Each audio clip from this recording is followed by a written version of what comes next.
drinking alcohol has always been a part of my life since I was in high school.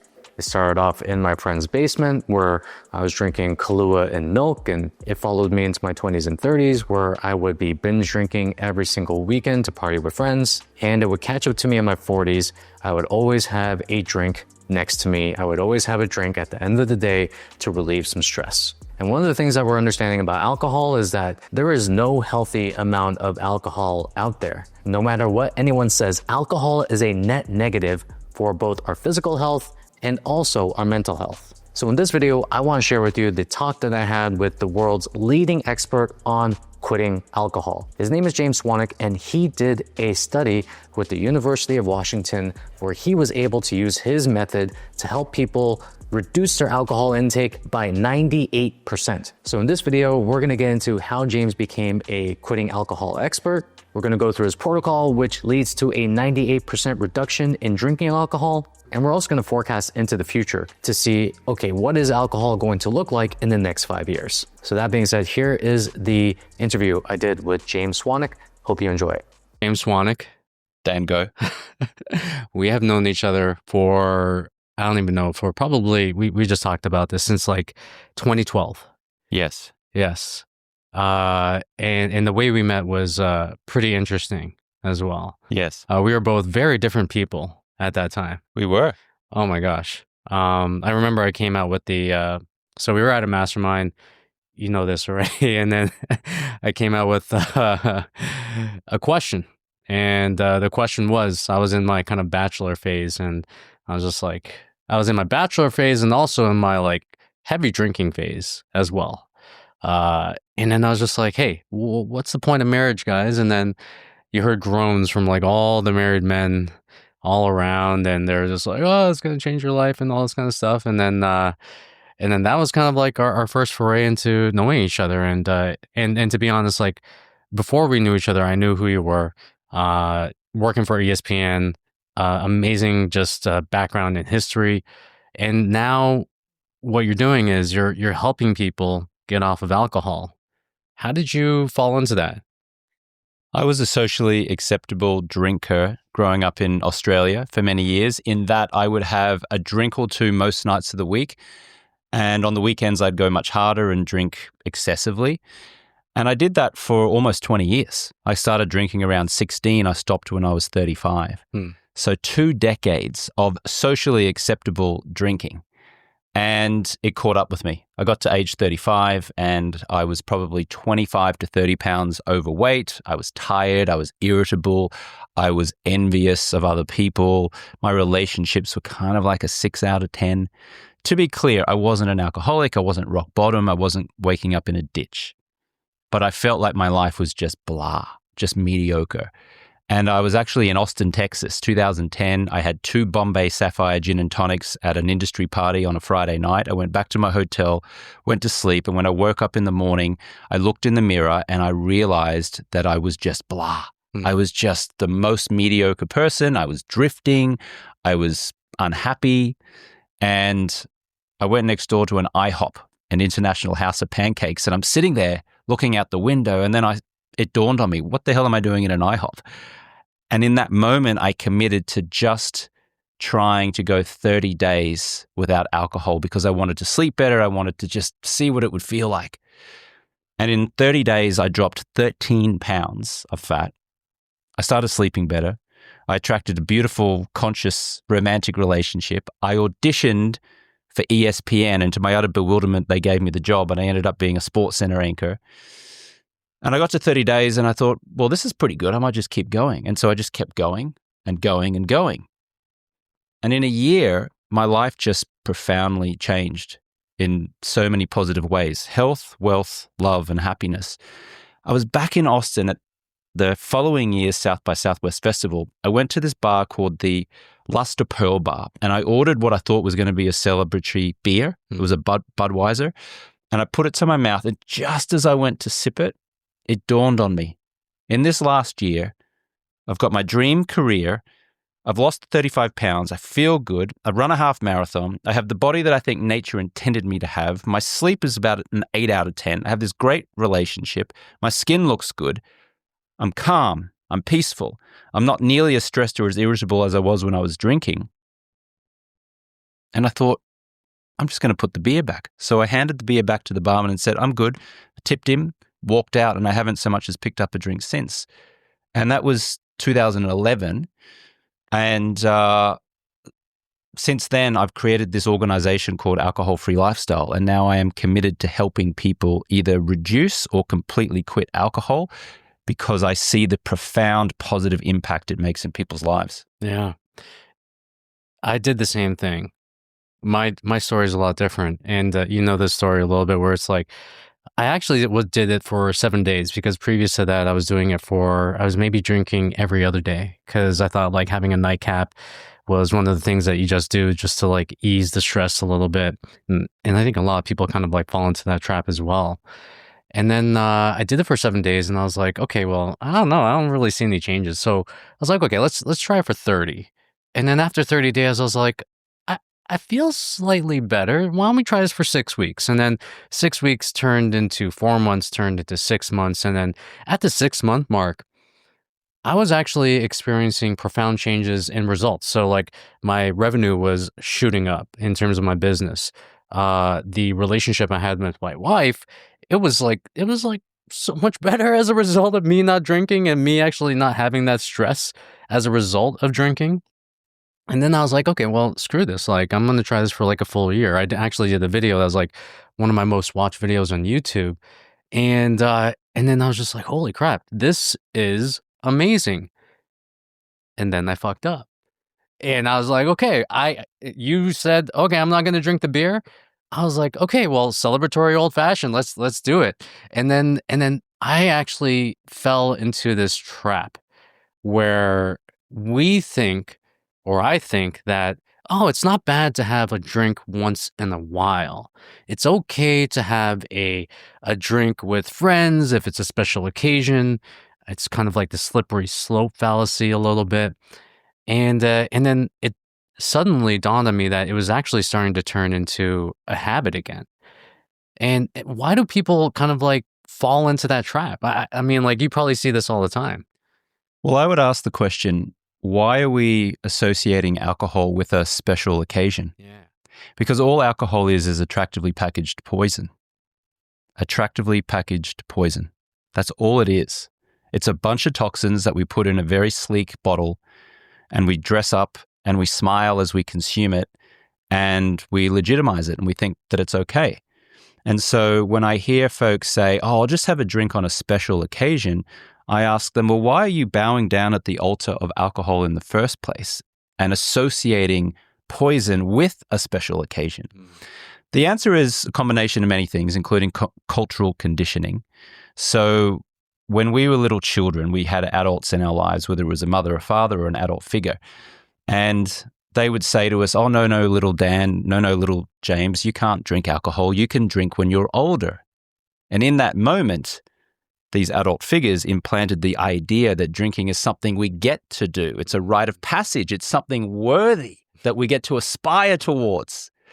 And then as we get into our teens and our early 20s and adulthood, there are smiling assassins everywhere. And a smiling assassin is someone who's smiling at you as they offer you a drink. Oh, hi, can I get you a drink? It's the waiter or waitress at the restaurant or the bar says, oh, hello, Mr. Go. Hello, Mr. Swanick. Can I get you started with a glass of regret and shame? Would you like a glass of a terrible night's sleep?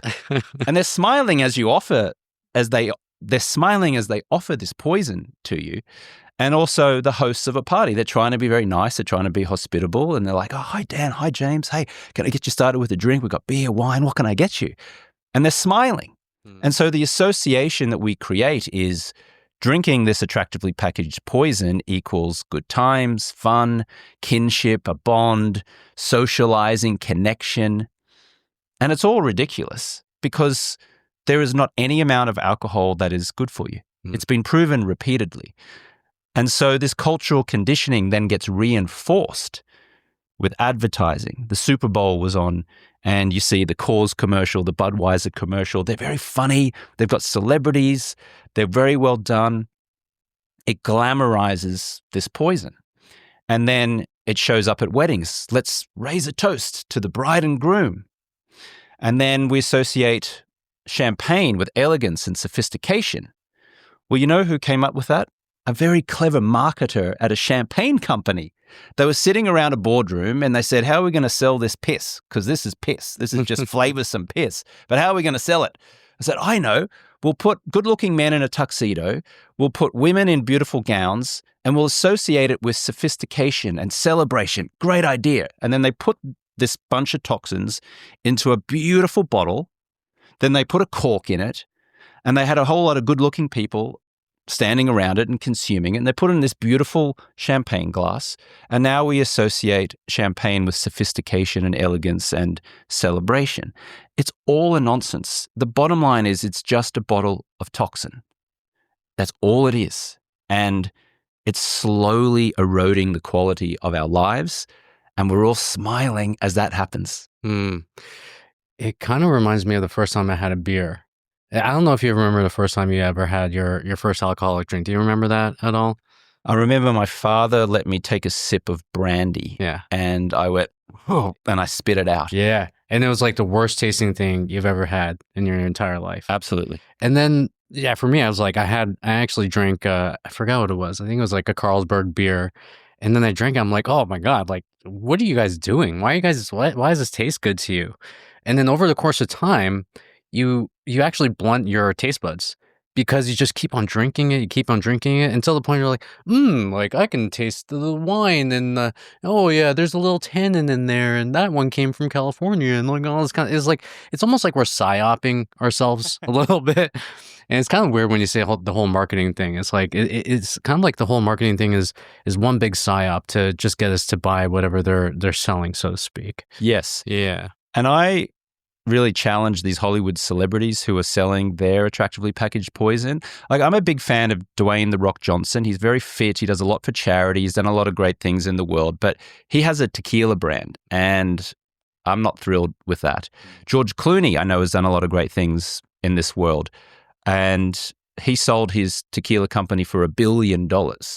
And I remember seeing this billboard on Sunset Boulevard in Los Angeles, and it was George Clooney with a leather jacket riding on a motorcycle through these cane fields, with the wind blowing through his hair, and it was like his tequila brand. And I was thinking, wow, that is such clever marketing. It's associating cool and glamour and freedom with drinking this poison. I was like, that's smart, and it gets people to drink. And then you got Ryan Reynolds, who I know is a fellow Canadian like yourself and has done a lot of great things. Very charitable, very funny, seems like a good guy, fit, healthy, but he's got his own gin company. I think it's Aviation Gin. And so the hypocrisy of it, I can't reconcile. It's challenging for me because I look at these guys and I go, well, they're fit and healthy and they've got good lives and they're happy, but they are peddling a poison. No question about it. They are peddling a poison, and they're knowingly peddling a poison. Yeah, and profiting off of it as well.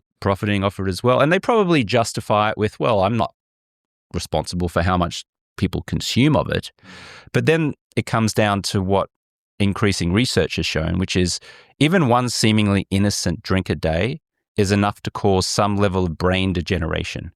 There was a UK study in 2022 of 35,000 middle-aged adults, which showed one seemingly innocent drink per day, just 7 standard drinks a week, was enough to destroy white and grey matter in the brain. Now, that should be a wake-up call for everyone. And then, of course, you have people who say, oh, but hang on a second, isn't one drink a day good for your heart? Isn't that good for your health? Well, it turns out no. That has been debunked so many times over the years. In fact, there was a study out of the University of Victoria by Professor Tim Stockwell in 2022.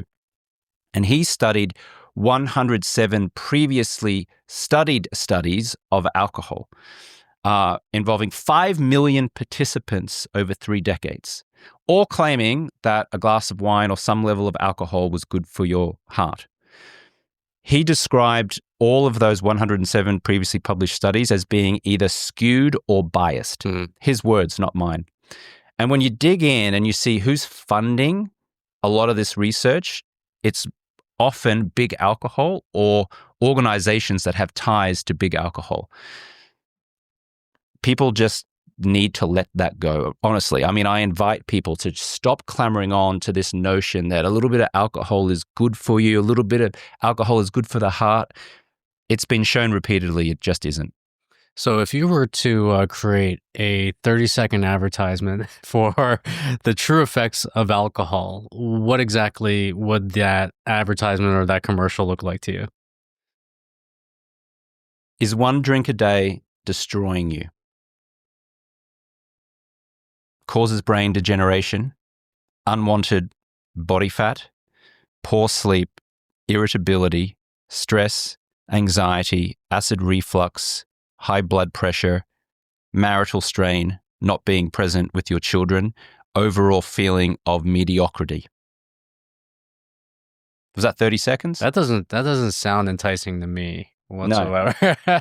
Yet we're all walking around going, hey, would you like a drink? Hey, can I get you a drink? Hey, let's catch up for some drinks. Yeah. And the smile on our faces is suppressing the reality, which is this poison is slowly compromising our lives. And it's death by 1,000 cuts. Mm-hmm. It's not obvious in the moment. But over weeks, months, years, and decades, like it was for me, almost 2 decades of drinking, the dire consequences become very apparent. And even if you are 25 or 30, you're probably feeling invincible, right? Because your metabolism's still going. You can party all night. You can get up and do a full day's work. It's going to catch up with you. And it's already catching up with you. It's just not so evident at that age. Yeah. I like to say this thing where it's like good health and bad health are slight compounding directions in both ways. And people don't realize it until they stop or start the thing that they should be doing. So I remember asking one of my clients, he stopped drinking because it was part of our agreements, like, hey, we're getting you lean. Trying to drink while you're getting lean is like playing the game on hard mode.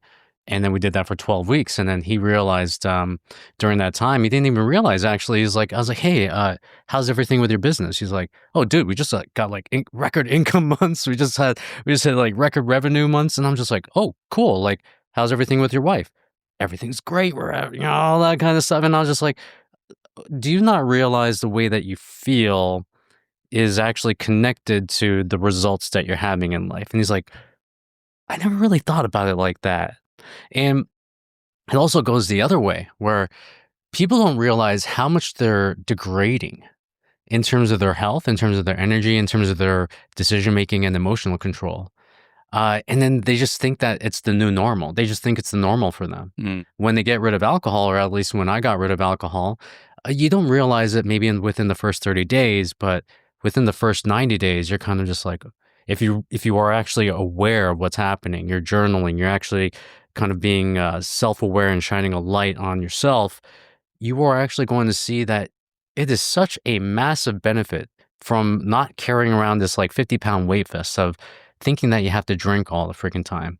Now, a lot of people will contend with you and they'll say like, hey guys, hey James, people in Sardinia, they drink wine. What's up with that? They're like the longest living people. It's a blue zone, yada, yada, yada. Like, what do you say to people who use that as an example of like, well, drinking should be healthy for you?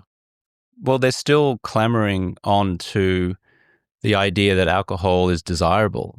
They're still trying to clutch and claw at, please let there be any evidence out there whatsoever that proves that drinking some level of alcohol is actually good for you. And again, the same question is why? Like, why? It doesn't taste good. I mean, we already established that the first time we drank it, it didn't taste good. In relation to the blue zones, there are many, many factors that go into that. In fact, one of the biggest factors I suspect is the sense of community. Like a sense of community can actually override many health complications. So one of the longest studies of human beings is out of Harvard University, and I think it went for 85 years before all the participants started dying. And they found that the biggest contributor to someone's overall happiness and well-being was the quality of their relationships. In other words, the community. So in relation to the drinking in these blue zones, etc., from my somewhat surface level investigation, the communities that they had, because they were very small groups, they weren't huge, massive populations. I think the sense of community probably overrid, I should say, whatever the correct pronunciation is there, any of the negative consequences they got from the alcohol use. Yeah, because there's this thing in science where it's like correlation does not equal causation, and just because people drink does not necessarily mean that it makes them healthier. The fact that they have a great community, the fact that they have friends, the fact that they're surrounded by family, because let's just say Italy, Sardinia, places in Costa Rica, very family friendly. They live around each other. It's like a village, so to speak. So it's almost like this community aspect is negating the unhealthy aspects of alcohol, so to speak. Yeah, it could do. Now, that doesn't mean people should go away and go, oh, great. So as long as I cultivate a good community, I can go and get plastered on a Saturday night and eat McDonald's and Pizza Hut on the weekends and just let myself go. People are going to think that shit. They are, for sure. Anything to just please let me keep drinking this poison, please. Okay, so why are people clutching at this so much? Why are people trying to hold on to this poison, so to speak? And I actually had this, I wrote this on X. I think I can find the post. And one of my friends, Sahil, like totally disagreed with me. And I was just like, you just realize like the opportunity cost of drinking is just like, is just horrible. Like you're actually having the worst opportunity cost with drinking. And then Sahil came and he was just like, hey, you know what? I am of the belief that having a drink once in a while with a good friend is a net positive or whatever it is, right? And then, like a lot of people who drank agreed with Sahil, and I stuck by my guns. I was just like, no, this actually, I mean, like I've quit drinking and I got back on it, and now I quit again. I'm like, this shit sucks.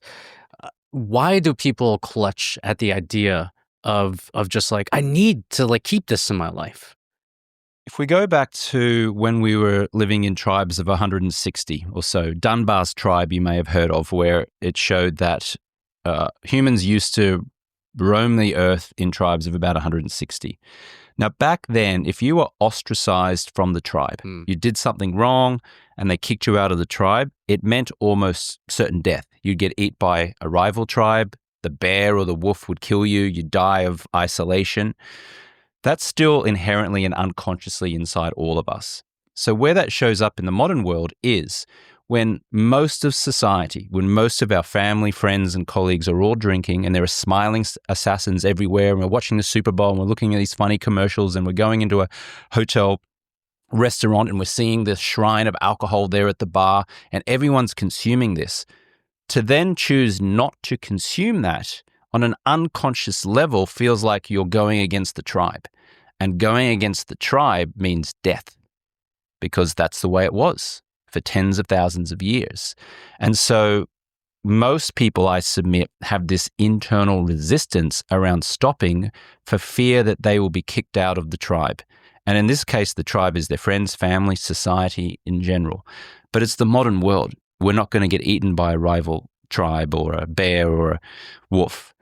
It's just unrealistic. And the beautiful thing in the modern world is that we can go and join another tribe. And that's what I do at my organization, Alcohol Free Lifestyle, is that we bring together like-minded people who are choosing an alcohol-free lifestyle.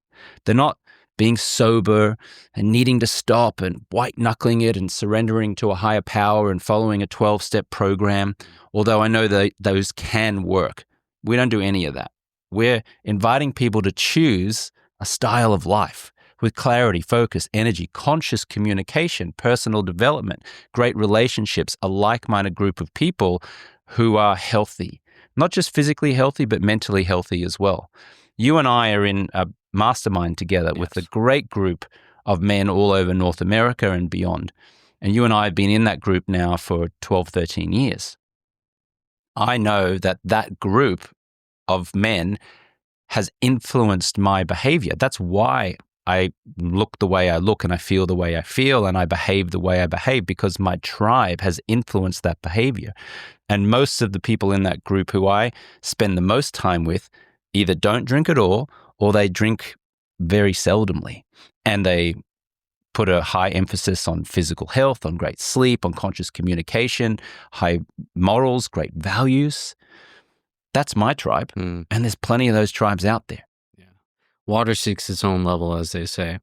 And the really cool thing, because we've been a part of this mastermind, we've seen people come and go. We've actually developed relationships with each other. And it's really cool to see over the course of like the last 3 years to see more and more and more of the people who are in this tribe actually stop or almost like eliminate to a very extreme degree the amount of drinking that they do. We're starting to see this trend right now. And it's kind of a beautiful thing to see. Now,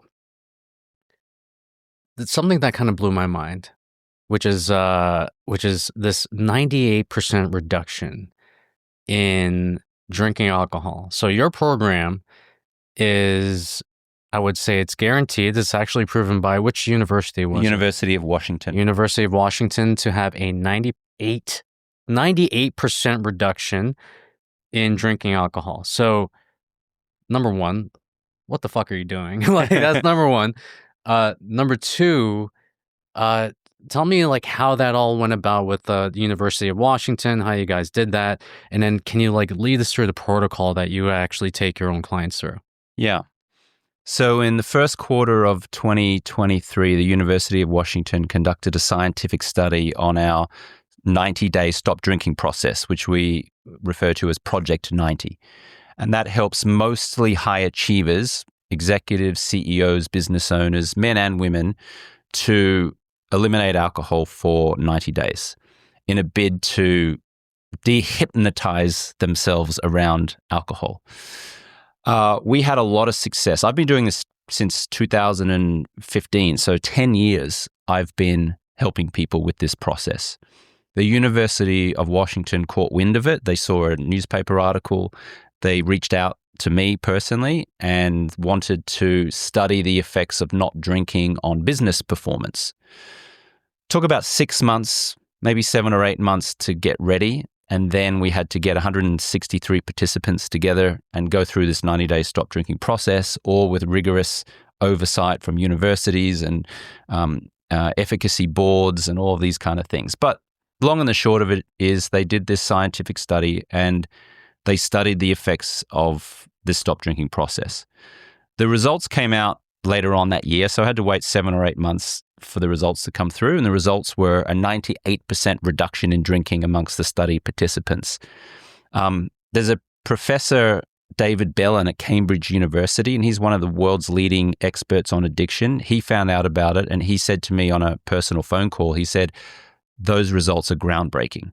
Now, by comparison, AA has a reported 7% success rate.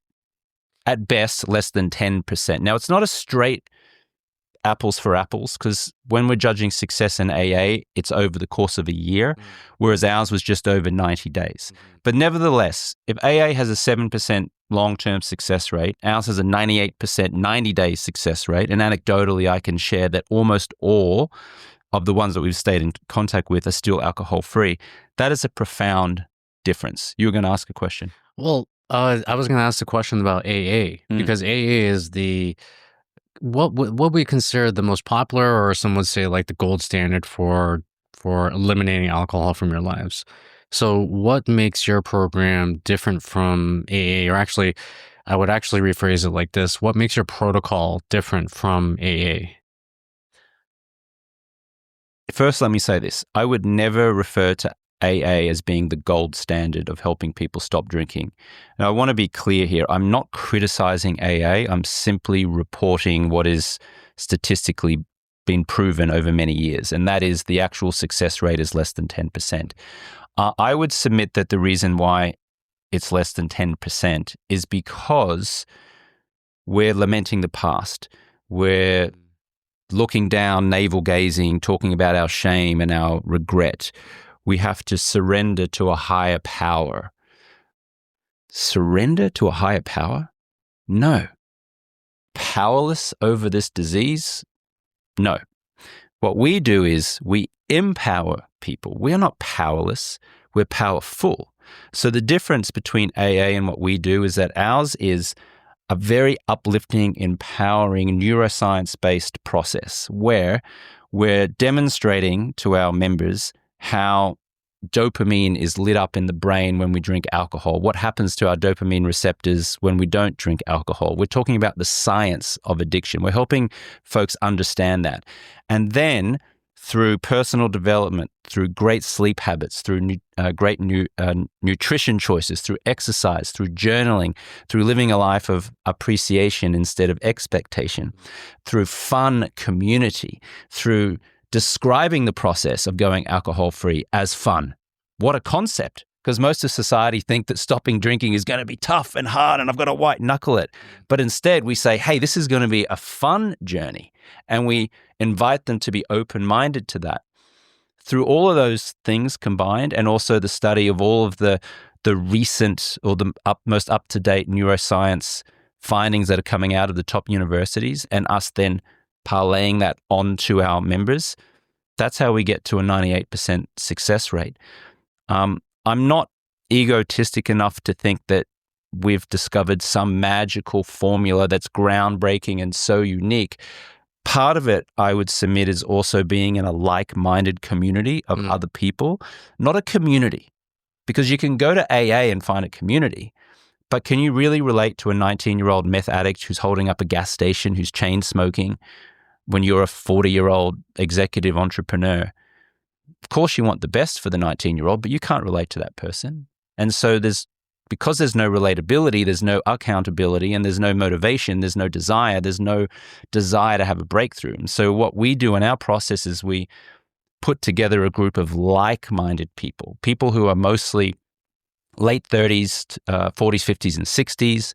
They're articulate, well-educated, sensible people, very, very successful in many areas of their life. They just haven't been able to beat this one thing, which is alcohol. That's incredible. So can you take us through the 90-day protocol that you guys use? And obviously we don't want to, this is going to be all in the book that is eventually going to launch, but can you take us through kind of like the phases that people will go through, going through the P90 that you say, the Project 90? Yeah, thank you. Yeah, I wrote about this in the book. It's called Clear, a neuroscience-based approach to help high achievers finally break free from alcohol. And so the first thing is that we're introducing the neuroscience. So instead of you white-knuckling it and needing to stop alcohol, from what we understand about positive psychology, we invite people to choose this lifestyle, this alcohol-free lifestyle. Now, I know it might just seem like a very simple change of verbiage here, and it is, but the profound difference in behavior is astronomical. Because over this way, it's like, I need to stop drinking. I have to stop drinking. I've got to be sober. I'm in recovery. I'm an alcoholic. It's all nonsense, and it's all labeling you as an identity that doesn't serve you. Okay, that's why I submit it's ineffective. Whereas over this way, it's like, you get to be alcohol-free. You get to choose to sleep great tonight and stop eating 3 hours before bed and make sure that you're wearing a pair of blue blockers. And when you wake up in the morning, that you're not reaching for your cell phone first thing. Instead, you're reaching for your gratitude journal and you're writing down things that you're grateful for, because neuroscience shows that when we live a life of appreciation instead of expectation, it reduces our stress and anxiety. And when we reduce our stress and anxiety, we destroy cravings for alcohol. Because all cravings for alcohol is, I don't want to feel this way. I want to feel something different. So over this way, it's empowering. It's what are we choosing? There's a lot of study around the reticular activating system, otherwise known as RAS. And if you tell your mind and body what not to do, the mind doesn't understand the not part. So it'll just do the thing that you don't want to do. An example of that is if you're skiing and you're skiing down the mountain and you say, don't steer towards the trees, don't fall over. What do? You steer towards the trees and you fall over. But the mind was saying, don't do it, yet you did that thing. Now, as it relates to alcohol, when we're constantly saying to ourselves, don't drink, I need to stop, oh, I can't drink, I got to quit, I need to do this, oh my God, I need to quit, don't drink tonight. The mind doesn't understand that. All it hears is drink. Alcohol, drinking, alcohol. And so we end up doing that very thing. Whereas over this way, What are you going to do? I'll tell you what I'm going to do. I'm going to drink soda water, lime, and ice tonight. I'm going to confidently walk up to the bar and I'm going to say, I'd love a soda water, ice, and a piece of lime, thanks. I'm going to have the most fun at this party tonight being alcohol-free. I'm going to love sleeping tonight and waking up in the morning with clarity and focus and energy. I'm going to choose to think of myself as a professional sleeper and that I'm going to focus on 7 or 8 hours tonight. And that means choosing alcohol-free alternatives. I'm going to choose to wake up in the morning and go to the gym. I'm going to choose to write down gratitude for the next 2 or 3 weeks straight and see how I feel. We're choosing a lifestyle as opposed to saying no to alcohol. Can I share something with you? Yes. When actually you shared with me very generously your curriculum for the alcohol-free lifestyle, and I was going through it, and I was going through the videos, and then I came across the 20 gratitudes. Daily 20, we call it. The daily 20. Oh my Lord. And I was like, you know what? Like, screw this. So, like, okay, so the common conception of like gratitude is like, write 3 things you're grateful for, and then, automatically you're going to be grateful for things. That never worked for me whatsoever. I did the daily 20, and I've actually been keeping it up since you shared it, since I watched that video. The compound effect of the daily 20 is ridiculous. It changes your perception. And I do think that that's what you're getting at as well, which is when you change the way that you look at things, the things that you look at change. And instead of going and white knuckling and saying, I don't want to drink, I don't want to drink, no. What we're doing is we are changing our perception.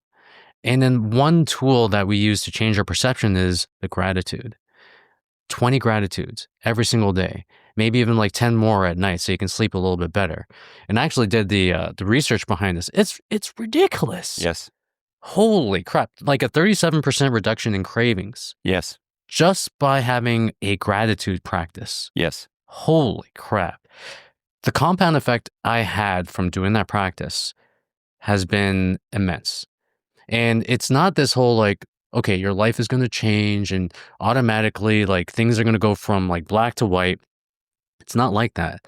It's actually the reduction of the reaction. It's the pause between stimulus and response.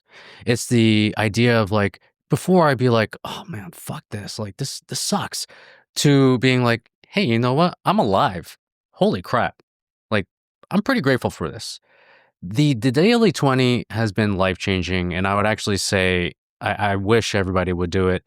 Can you take us like through that a little? I know I went through a diatribe right now, but can you take us through that? It's incredible. The daily 20 is writing down 20 things that you are grateful for each day. Not 3, not 4, not 5. That's cute, that's nice, but 20. And when you write down 20, it should feel somewhat challenging. You should be like, oh, what else am I grateful for? Like, it's okay if you get stuck on 6 or 7 or 8. That's where the growth comes. Just like you're in the gym and you're lifting weights to build a bicep. The first 6, 7, or 8 are pretty easy, and then it gets increasingly heavier and harder. That's where the growth is. So when you get to gratitude number 6, 7, or 8, the reticular activating system kicks in, and now you're searching for things to be grateful for all the good that's going on, the positive elements of your life. And then you, quote unquote, are forced to write down 20.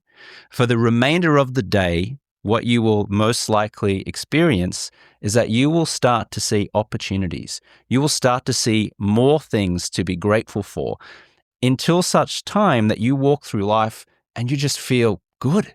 You feel happy. And at the very least, you don't feel as stressed or as anxious as you did when you weren't doing the daily 20. So it is a transformative exercise. Most gratitude journals will have you write down 3 things. That's cute. That's nice. But 20, when you're activating that reticular activating system, that is what really leads to exponential growth in your appreciation of life. How did you get to the 20?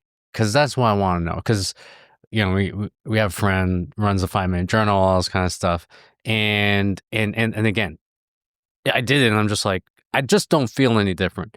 How did you come up with the 20? And for me, I'm like, I go through the 20. It's been like maybe like a week now. I go through the 20, like boom, like that. I'm actually able to do like 10 more before I go to sleep, which is like fantastic. Like, where did 20 come from? In about 2017, I ended a romantic relationship, and I was staying at her home in Santa Monica, California.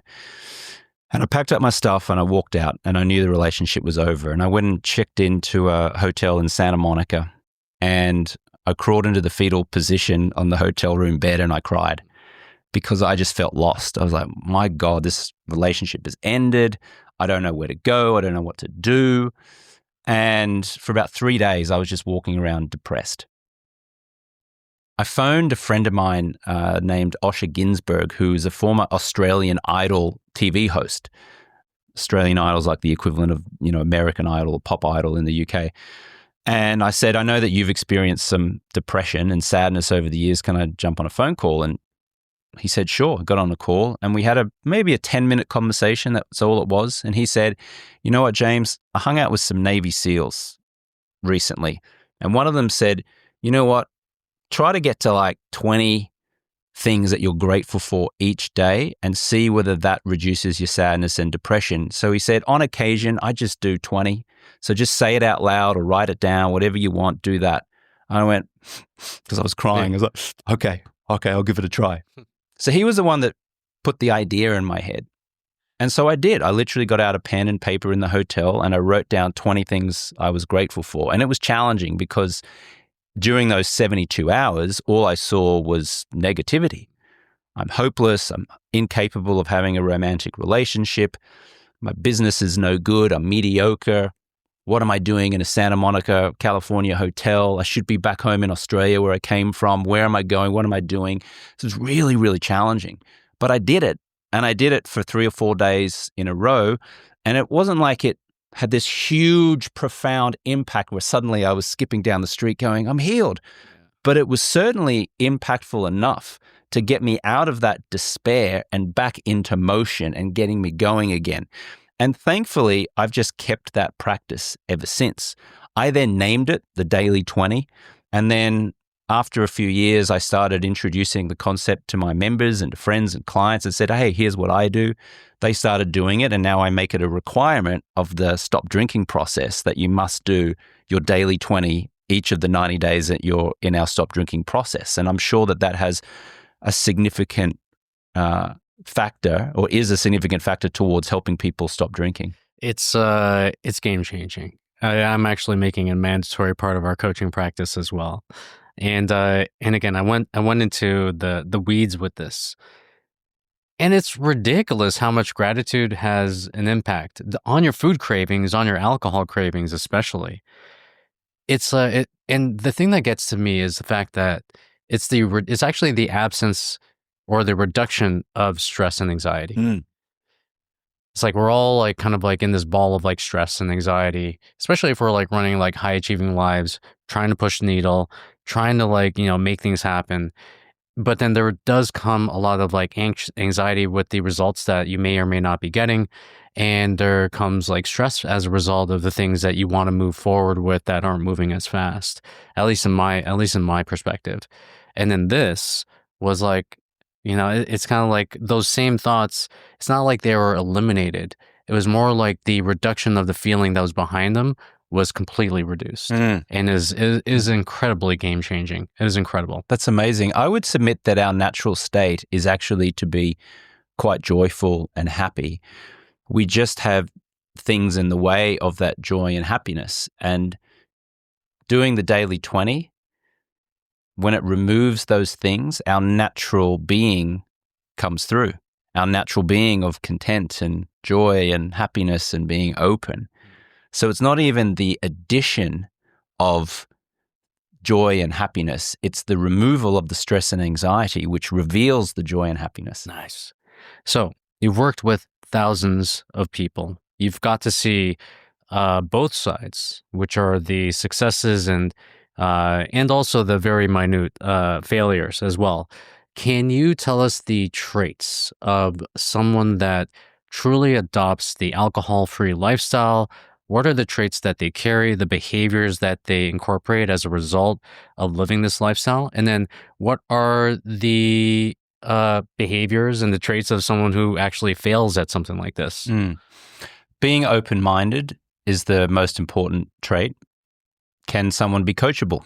Yeah. And to be coachable, you have to remove ego and you got to get out of your own way. Being open-minded to your belief system not having served you for many years. And sometimes this can take a lot of personal development and therapy. But if we are so rigid in our beliefs, this person did me wrong, this is the way the world is, the president is awful, the president's amazing, I know the way. If we're stuck in those belief systems, it prevents us from making breakthroughs. So the first step is to be open-minded to new learnings. Second thing is an appreciation that we're not here to hypnotize you into believing that alcohol is terrible. We're here to de-hypnotize you that alcohol is amazing. And that de-hypnotization, again, requires open-mindedness. It requires surrender. It requires you to say, well, you know what? Even though 99% of society is walking around saying this alcohol is fun and joyful and great, I have to be open to the idea that there's a new narrative and that it actually isn't that great and that the absence of it could actually serve me better than the inclusion of it in my life. I know that you're very much into health and fitness and best practices. Focusing on sleep, just focusing on sleep and considering yourself to be a sleep athlete or a professional sleeper and taking all of the practices involved with that is a huge component of helping people to stop drinking alcohol. Because most of the time we're drinking alcohol because we don't like the feeling that we have. And that feeling can come from a poor night's sleep. It can come from poor dietary choices. It can come from being in a community that's not serving us. It can come from feeling stuck or drifting. So considering yourself a professional sleeper can have a huge dramatic impact in stopping drinking. Understanding that your environment can shape your epigenetics. And epigenetics means that we can literally change the expression of our genes. We can't change the genetic code. We can't change our code, but we can change the expression of our genes through lifestyle choices like sleep, good nutrition, exercise, sunlight, gratitude, and we can change the expression of our genes through the 5 people we spend the most time with or the community that we spend time with. So if we can understand that and we can understand the impact of the environment on ourselves, again, that will absolutely support someone to stop drinking alcohol. And then finally, I would just say a growth mindset. It relates somewhat to being open-minded, but a growth mindset means you understand that to build a muscle, you must break the muscle down, and then it grows. Same with personal psychology. We must be willing to lean into our resistance. We must be willing to feel awkward and uncomfortable for a little bit of time as we're going through this process and take on the persona of a master, and that is the master expects that there will be a plateau. And then when the plateau comes, like, oh, I don't want to do this, the easiest thing will be to have a drink. The master just goes, oh, okay, I expected that I was going to feel this. I'm just going to be with my feelings, get the support I need, and then I'm going to go again and go again and go again. That's growth-minded. And I think if you can incorporate all of those things, then you'll not only be able to quit alcohol, but you'll be able to profoundly and positively impact your life and generations to come. Something I love about your protocol and the things that you do is whenever we think about a habit, let's just say it's something as deleterious as giving up alcohol, you're not even giving up alcohol. What you're doing is you are replacing it with something else. You're replacing it with the daily 20, with better sleep, with exercise, with nutrition. It's almost like you're taking this hole that people have used to get away from themselves, and you're actually filling it up with things that people used to fill themselves up with. It's incredible. In about, I would say, 5 to 10 years, where do you think we're going to be in regards to our perception around alcohol? In 20 to 30 years, I feel like society is going to look back at alcohol with the same level of disdain we currently do cigarettes. It's probably going to take 20 years. It might be earlier or it might take longer, but what we're now understanding about alcohol and its detrimental effects, it's going to happen. There is a cultural change happening now. There's never been more alcohol-free alternatives on the market. The Generation Z, I think it is they're calling now, the younger generation who can drink alcohol, who are of an age where they can choose it, are turning their back on alcohol. Mm. The liquor companies and big alcohol are terrified, so they're quickly bringing out these 0% beers and these alcohol-free alternatives because their market is just being decimated by this young drinking crowd or the young crowd that's able to drink. So it's happening. The US Surgeon General, just in January of 2025, announced that they were going to put cancer warnings on alcohol. That'll take a few years to roll out, but that's coming. Ireland has already done it. If not, they're doing it. With increased education, social media, if you like, our access now to information via the internet, ChatGPT, it's becoming so obvious and apparent that there is no health benefits to alcohol at all, and that the consequences of even modest consumption are so dire that it's completely irresponsible to continue consuming alcohol. I'll say this. There was a study out of Scotland in 2012 which listed the 19 top harmful drugs. Alcohol came fourth behind heroin, crack cocaine, and crystal meth. Okay? Ahead of ketamine and LSD and all the other shocking drugs, opioids, all these other terrible drugs, right? There was another study in 2020 out of Germany that corroborated the 2012 study, except this time it showed that alcohol was the second worst drug as it related to society, the impact that it has on society. So the 2020 study out of Germany said that heroin was the worst, alcohol was the second worst, and then came crystal meth and crack cocaine. Oh, shit. Now, here's the most interesting thing. In 2021, a UK study came out and just declared alcohol is the worst drug overall to society.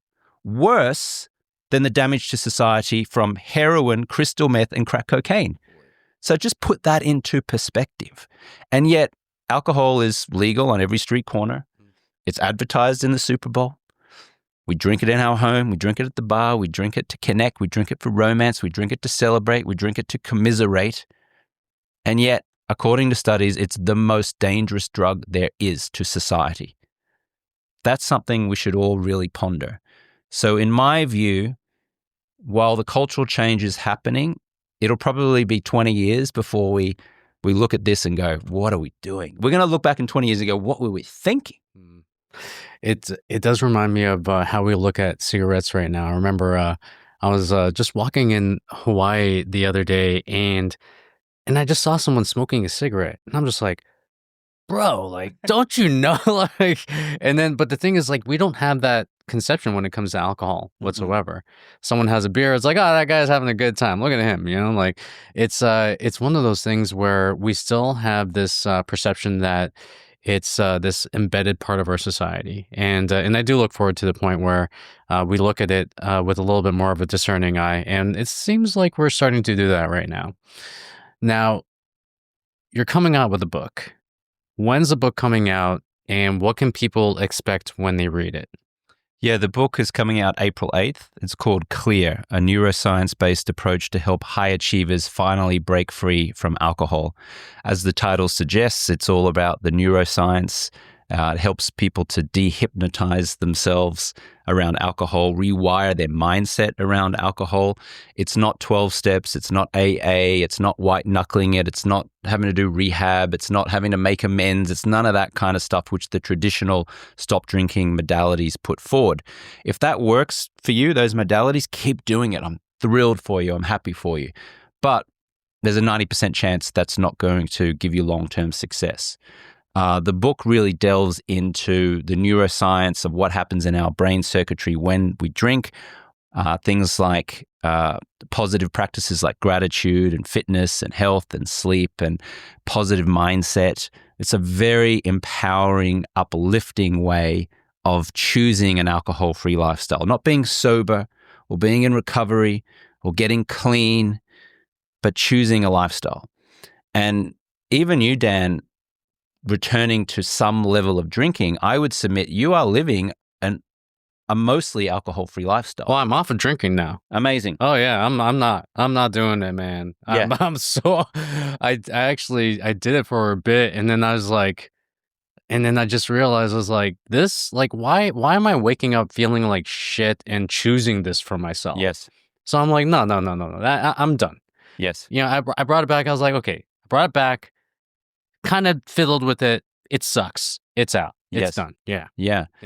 And I mean, you right now, how you look and how you feel and how I would submit you probably show up to your wife and with your children and your family and your friends is an example of the alcohol-free lifestyle that I often refer to, which is conscious about where you're unconscious, focusing on your sleep, focusing on your communication skills, having high morals and high values, contributing, creating a business that serves people, that makes a dramatic impact in people's lives.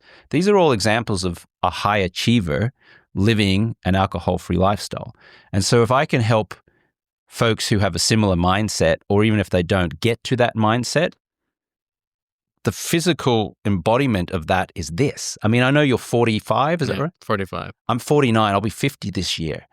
And I feel like I have the body that nature intended me to have. I feel like I look the way nature intended me to have. Sure, I have a little bit of ego, and once upon a time, I wish I had more hair. And maybe as I was going gray on my beard in my early 40s, I wish that maybe it stayed dark for a few years longer. But I got to tell you, at almost 50, I just feel amazing. I mean, I really do. And I'm not putting mayonnaise on this story to try and sell this way of life on someone. It's just the benefits of being alcohol-free for 15 years now are profound. The benefits of investing in, let's call it therapy or coaching, educating myself on sleep and health and food and coffee, when I should drink it, when I shouldn't drink it, and sugar and all of those kind of things. All of those things combined, personal development.